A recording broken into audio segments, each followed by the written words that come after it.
ಇಂದಿನ ವಿಷಯ ಬಹುಜನ ಸಮಾಜ ಪಕ್ಷದ ಬಿಎಸ್ಪಿ ತಮಿಳುನಾಡು ಘಟಕದ ಮುಖ್ಯಸ್ಥ ಕೆ ಆರ್ಮ್ಸ್ಟ್ರಾಂಗ್ ಅವರ ಕ್ರೂರ ಹತ್ಯೆಯ ತನಿಖೆ ನಡೆಸುತ್ತಿರುವ ಚೆನ್ನೈ ಪೊಲೀಸರು ಹತ್ಯೆ ಪ್ರಕರಣದಲ್ಲಿ ಕೊಲೆಯಾದ ದರೋಡೆಕೋರ ಆರ್ಕಾಟ್ ಸುರೇಶ್ ಅವರ ಸಹಾಯಕರು ಭಾಗಿಯಾಗಿರುವ ಶಂಕೆ ವ್ಯಕ್ತಪಡಿಸಿದ್ದಾರೆ. ಆರ್ಮ್ಸ್ಟ್ರಾಂಗ್ ಕೊಲೆ ಪ್ರಕರಣಕ್ಕೆ ಸಂಬಂಧಿಸಿದಂತೆ ಪೊಲೀಸರು ಇಲ್ಲಿಯವರೆಗೆ 8 ಮಂದಿಯನ್ನು ಬಂಧಿಸಿದ್ದಾರೆ ಮತ್ತು ತನಿಖೆಯಲ್ಲಿ ನಿರ್ಣಾಯಕವೆಂದು ಸಾಬೀತುಪಡಿಸುವ ಅನೇಕ ವಸ್ತುಗಳನ್ನು ವಶಪಡಿಸಿಕೊಂಡಿದ್ದಾರೆ.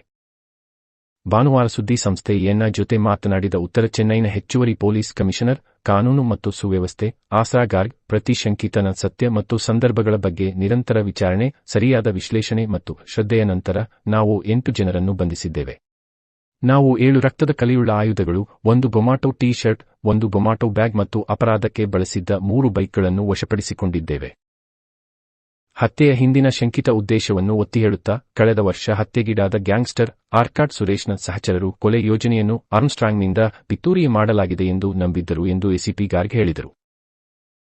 ಇದರ ಮುಂದುವರಿದ ಭಾಗವಾಗಿ ಚೆನ್ನೈ ಪೊಲೀಸರು ರಚಿಸಿರುವ ವಿಶೇಷ ತಂಡಗಳು ಇನ್ನೂ 3 ಶಂಕಿತರನ್ನು ಸುರಕ್ಷಿತವಾಗಿರಿಸಿವೆ. ಇದುವರೆಗಿನ ಪ್ರಾಥಮಿಕ ತನಿಖೆಯು ಉದ್ದೇಶವು ವಿವಿಧ ರೀತಿಯ ವಿಶ್ಲೇಷಣೆಯನ್ನು ಆಧರಿಸಿದೆ ಎಂದು ಸೂಚಿಸುತ್ತದೆ. ಆಗಸ್ಟ್ 2023ರಲ್ಲಿ ಆರ್ಕಾಟ್ ಸುರೇಶ್ ಅವರನ್ನು ಕೊಲೆ ಮಾಡಲಾಯಿತು. ಒಂದು ಗ್ಯಾಂಗ್, ಅವರ ಕುಟುಂಬ ಮತ್ತು ಸಹಚರರು ಇದನ್ನು ನಿರ್ದೇಶನದ ಅಡಿಯಲ್ಲಿ ಅಥವಾ ಶುಕ್ರವಾರ ಕೊಲೆಯಾದ ಶ್ರೀ ಆರ್ಮ್ಸ್ಟ್ರಾಂಗ್ನೊಂದಿಗೆ ಪಿತೂರಿ ಮಾಡಲಾಗಿದೆ ಎಂದು ನಂಬುತ್ತಾರೆ ಎಂದು ಅವರು ಹೇಳಿದರು. ಆರ್ಮ್ಸ್ಟ್ರಾಂಗ್ ಅವರನ್ನು ಆರ್ಕಾಟ್ ಸುರೇಶ್ ಅವರ ಸಹಚರರು ಹತ್ಯೆ ಮಾಡಿದ್ದಾರೆ. ಅವರ ಸಹೋದರನನ್ನು ನಾವು ಬಂಧಿಸಿದ್ದೇವೆ ಎಂದು ಎಸಿಪಿಯನ್ನು ಉಲ್ಲೇಖಿಸಿ ಎಎನ್ಐ ವರದಿ ಮಾಡಿದೆ. ಪ್ರಕರಣದ ತನಿಖೆಗೆ ನಗರ ಪೊಲೀಸರು ವಿಶೇಷ ತಂಡಗಳನ್ನು ರಚಿಸಿದ್ದಾರೆ. ಶನಿವಾರದಂದು greater Chennai police commissioner Sandeep Rai Rathod ಹತ್ಯೆಯಲ್ಲಿ ಯಾವುದೇ ರಾಜಕೀಯ ಕೋನಗಳನ್ನು ತಳ್ಳಿಹಾಕಿದರು.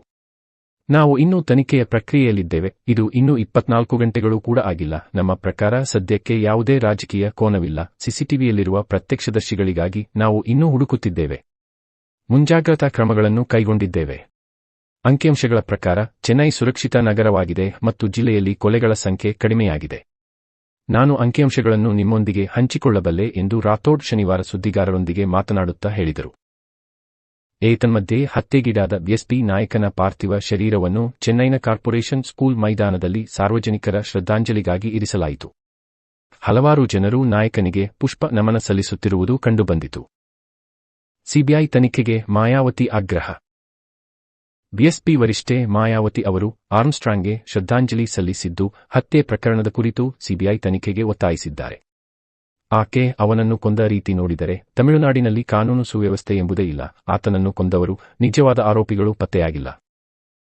ನಿಜವಾದ ಆರೋಪಿಗಳನ್ನು ಬಂಧಿಸಲಾಗಿಲ್ಲ. ತನಿಖೆಯನ್ನು ಸಿಬಿಐಗೆ ವರ್ಗಾಯಿಸಿ. ರಾಜ್ಯ ಸರ್ಕಾರವು ನ್ಯಾಯವನ್ನು ಖಾತರಿಪಡಿಸುತ್ತದೆ ಎಂಬ ಭರವಸೆ ನಮಗಿಲ್ಲ. ಆದ್ದರಿಂದ ಪ್ರಕರಣವನ್ನು ತಕ್ಷಣವೇ ಸಿಬಿಐಗೆ ವರ್ಗಾಯಿಸಿ ಎಂದು ಅವರು ಒತ್ತಾಯಿಸಿದರು. ಈ ವಿಷಯ ನಿಮಗೆ ಇಷ್ಟವಾಗಿದೆಯಾ? ದಯವಿಟ್ಟು